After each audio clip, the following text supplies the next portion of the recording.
Welcome to Outside Michigan. Today, pretty excited. I'll tell you why. It's the day after Christmas. For one thing, I got a new camera, and I'm trying that out right now. Not top of the line, but it's a lot better than what I've been using. And secondly, our extended weather forecast says we'll be ice fishing in less than 2 weeks. Some guys planning to be out this weekend. We've got about 1.5 to 2 inches of ice on some of the lakes. Not quite enough for me.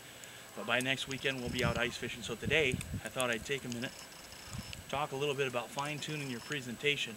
A couple of small steps, a couple of things, pretty inexpensive. A couple of ways to catch more fish and make fishing more fun. So stay tuned. Right, the first thing we should talk about when we talk about fine-tuning your presentation is your line. Ice fishing is a bit different than the rest of the year, mostly because you can almost count on having clear water.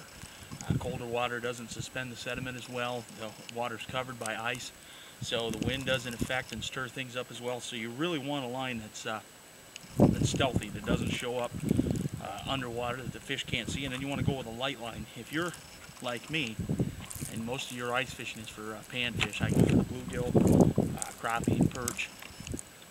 That's my sport. 2 pound test is more than enough where I fish. My favorite lake has some pretty nice sized bluegill on it. 2 pound test is plenty to handle anything there. If you set your drag right, you can take a pretty good sized fish with a 2 pound line. I like the Trilene micro ice because it's you can't really tell it here, and I'll show it. I'll do a little demonstration here in just a minute with the fishing rod. But it's pretty visible above the ice, but once you get it down under the water, the fish can't see it. And they can't see it very well anyways, and then it's thin and wispy enough that it doesn't take away from the action of your jig. It's a pretty good line, has a limited stretch, low stretch, so it's pretty sensitive, gives you a lot of sensitivity above the ice, so you can tell when you're getting a bite. And there are other brands. Lindy makes some nice ice fishing line, and of course I'm not sponsored or anything by these guys. This just happens to be what I use, partly because it's really good line, and because in this type of line it's among the best price. It's not too expensive. And this year I plan on respooling everything with Trilene, either 2 or 4 pound test for my panfish rigs. You can go a little bit bigger than that, and of course if you're fishing for walleye, you want to go something a little bit bigger. But line, it's the most important thing. That's the connection between you and the bottom of the water, between you and the fish. So that's something that you want to put a lot of consideration into. Pick something that works and something that's going to make you be a little bit more stealthy. Another big consideration in ice fishing is your spring bobber. Now there's a couple of different kinds.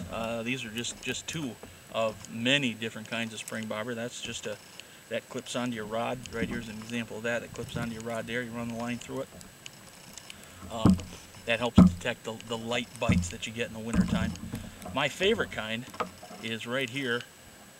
I can put it out there for you to see it. That's made by HT Enterprises. It's called the Slab Stopper. And it comes in, I think, just 3 different sizes. You've got small, right there, medium, right here, and large. And then what that is it's just a coil spring run through that piece of foam, and of course you thread the line through there after threading it through the eyelets. And the reason I like it, well, there are a couple of reasons. One, it gives a really good action to your lure, and I'll show you that here in just a minute. But the other is that with these right here, with this type of spring bobber, this one's getting kind of bent up. If you put it in a bucket with a lot of different stuff, it can move around. These fall off unless you glue them on, and typically they tend to get bent up pretty good and they lose their action. You've got to straighten them out. I got away from these last year. I've got a couple left over, but I've lost more of those than I could count just because they fall off here and there. The thing about the Slab Stopper is, one, it's easy to install. You just kind of twist it into the eyelet on the tip of your rod until you get it to where you want it, and then that's not going to pull back out of there, and that's going to stay there. And it gives you a really good your lure really good kind of a live action. And we'll cut away when we come back. I got a demonstration set up over here, and we'll take a look at this spring bobber versus the old style. Okay, now we're going to take a look first at the HT slab stopper here, and kind of hopefully we can get the water a little bit stained up. Came out of my back faucet here outside, which hasn't been used in a while. But you can see, if we're picking that up on camera, you can see as I shake this a little bit, really gives that tail a nice lifelike action, but at the same time it supports that jig out of the water without bending too much.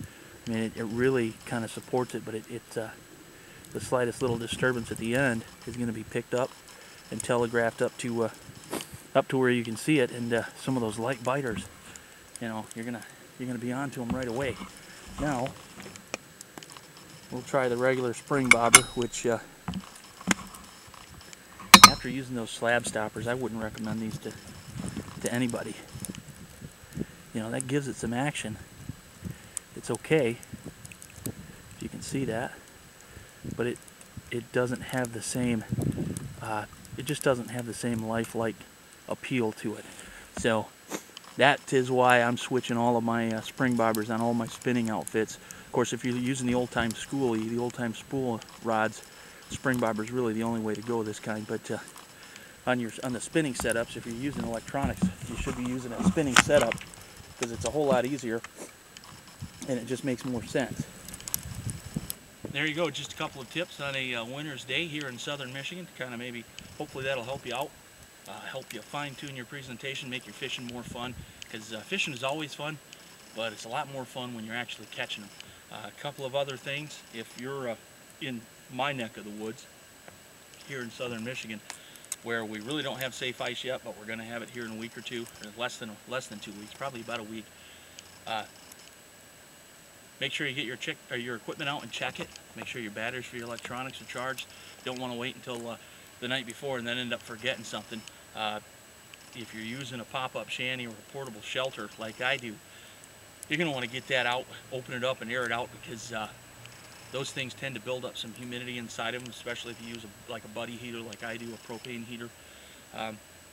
You get in there, your clothes are wet, that water evaporates from the heat, plus the heater puts off some humidity. You're going to end up you'll get in there and she'll be smelling kind of rank.